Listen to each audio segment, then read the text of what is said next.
नमस्कार मित्रों। Sociology with Dhruv Dikshit channel में आपका स्वागत है।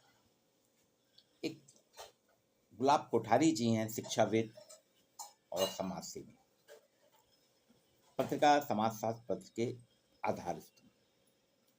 उनके सामाजिक संदर्भों में अक्सर लेख आते हैं। इस बार उन्होंने पत्रिका समाचार पत्र में समर्पण फर्स्ट नाम से एक लेख लिखा।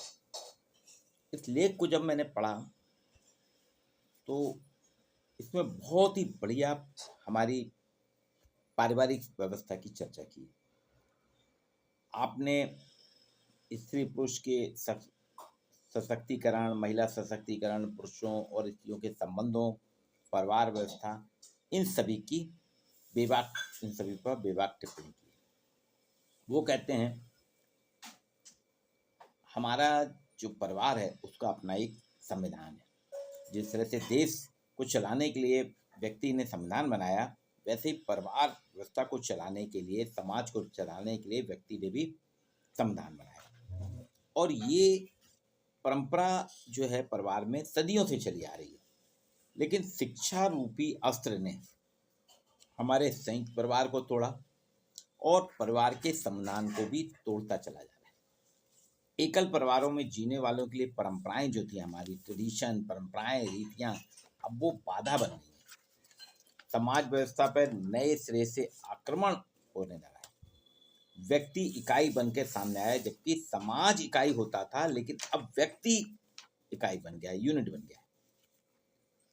ये ऐसी यूनिट बन गया है व्यक्ति जिसे ना तो परिवार की जरूरत है ना ही समाज की। वो अपने आप में मस्त रहता है, उसे परिवार की भी आवश्यकता नहीं, समाज की भी नहीं, और दोनों के पास देने के लिए, परिवार और समाज को देने के लिए उसके पास समय भी नहीं है। ना ही वो परिवार की चिंता करता, ना समाज की चिंता करता है। भारतीय धरती यानी भारतीय संस्कृति और समाज पर पश्चिम की जो ग्रस्थिति है उसका स्वरूप उभरने लगा है। स्वतंत्रता के आचरण में, हम जो स्वतंत्रता का आचरण था उसमें स्वच्छंदता अभी होने लगी है। मर्यादा का अंकुश भारतीयों से पूरी तरह समाप्त हो गया। स्त्री पुरुष, खाली पुरुष नहीं, स्त्री पुरुष, पुरुष और स्त्री भी कह सकते हैं हम, दोनों स्वच्छंद हो गए हैं।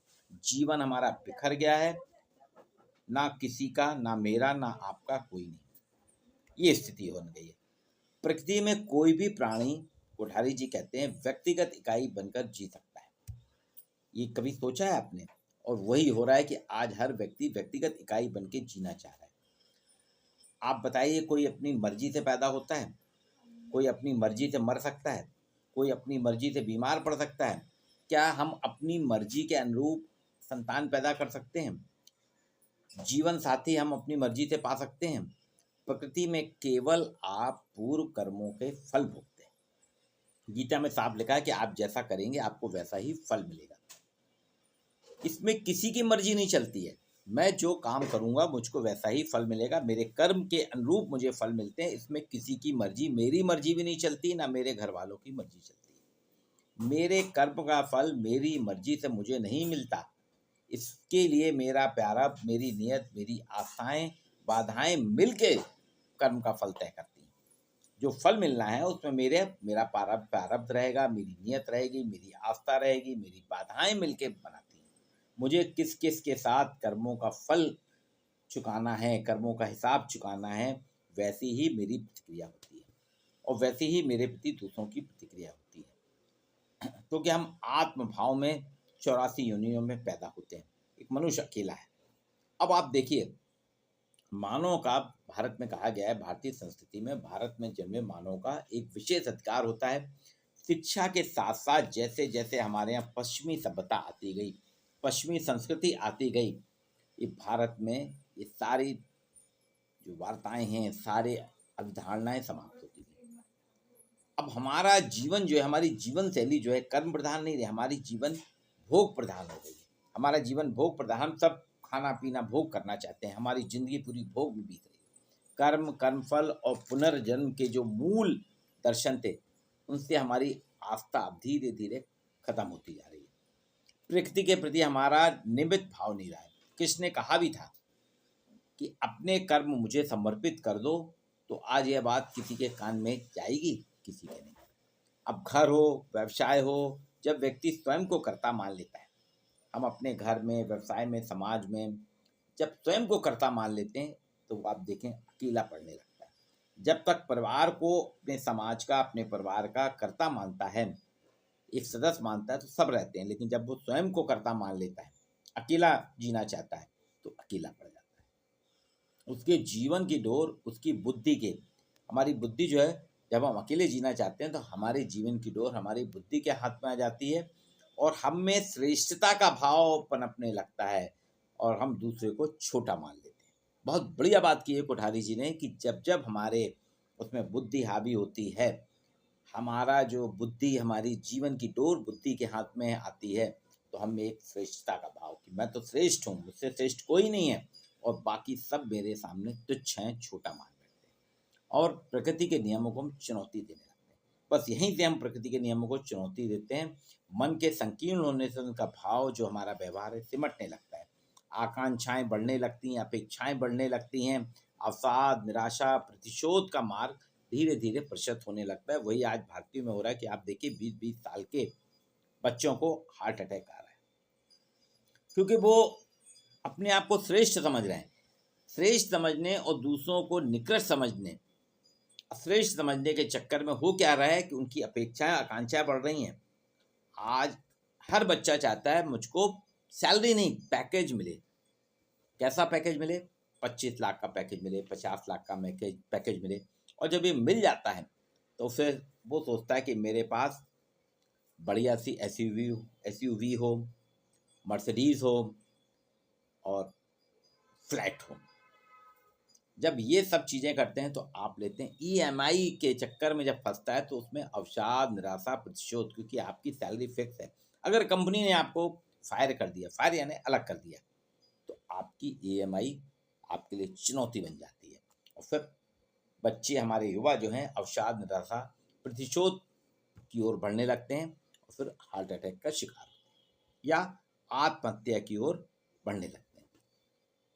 अब देखिए, अशिक्षित महिलाओं के जीवन में ऐसा वातावरण आपको सामान्यतः दिखाई देगा। ऐसा ही जीवन, यही जीवन दर्शन जो हमारे एक अशिक्षित महिलाओं में दिख रहा है, युवाओं में दिख रहा है, वैसा ही दर्शन विदेशों में शिक्षा प्राप्त जो भारतीय उद्योगपति हैं उनमें भी दिखाई पड़ रहा है। दोनों के जीवन में प्रेम का मिठास, आनंद का भाव टिक नहीं पा रहा है। यहाँ जो कुछ है स्वचिंतन है, हम कर रहे हैं, हमारा स्वयं का चिंतन है, हम किसी उसमें नहीं है। स्वयं के अतिरिक्त प्रेम किससे?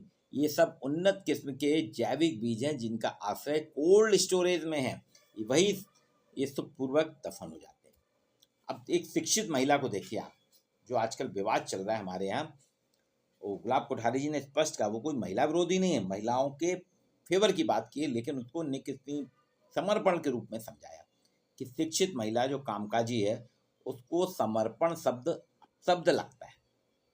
आप किसी भी शिक्षित महिला से बात करिए, कामकाजी महिला से बात करिए, उसके लिए समर्पण शब्द जो है वो अपशब्द लगता है।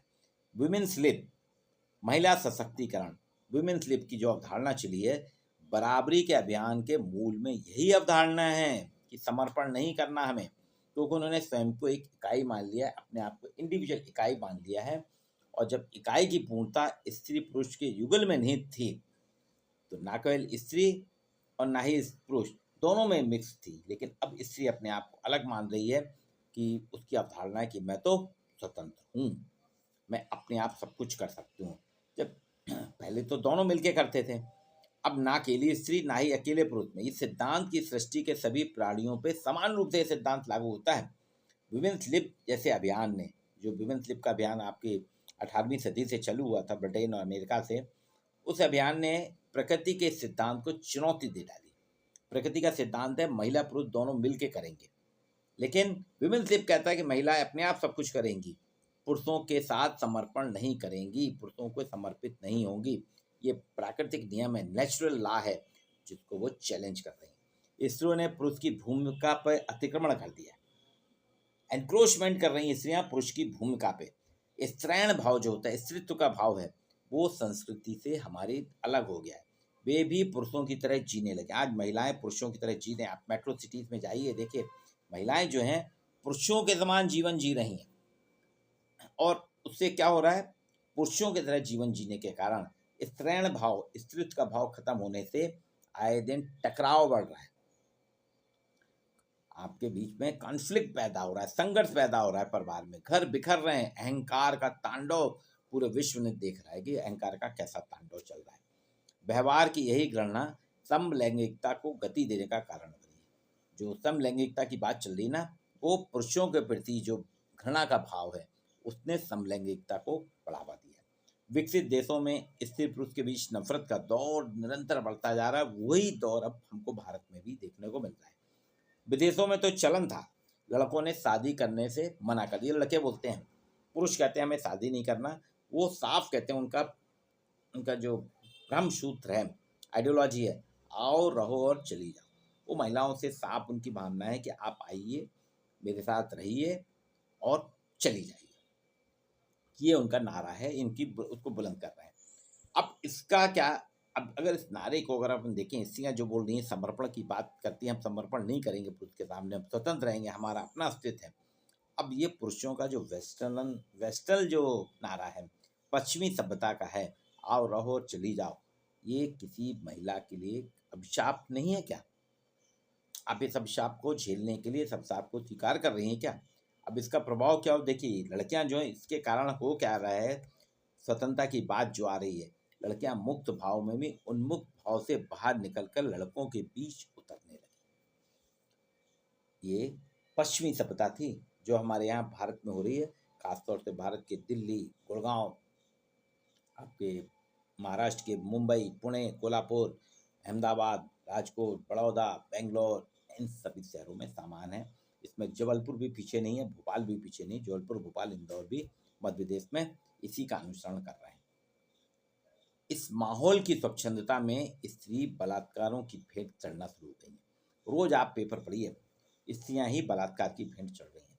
आज ही मैं जबलपुर के पेपर में पढ़ रहा था कि 6 साल की बच्ची, ठीक है बच्ची थी, उतनी अबोध थी, एक महिला, उससे एक ने संपर्क बनाए और बलात्कार भी किया। उसके बाद उसके वीडियो बनाने के बाद धमकी देके उससे पैसा भी ऐंठने लगा।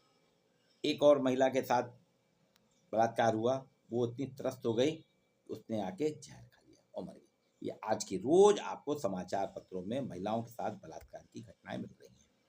ये क्यों? क्योंकि उन्मुक्त भाव से रहना शुरू करा। यहाँ गुलाब कोठारी जी ने कोई पक्षपात नहीं किया कि महिलाओं को उन्मुक्त, उनका कहना है उन्मुक्त चाहिए, लेकिन समर्पण भी रखिए। समर्पण से जब आप अलग अपने आप को श्रेष्ठ समझने लगते हैं, तो ये हो रहा कि बलात्कारों की भेंट चढ़ना शुरू हो गई।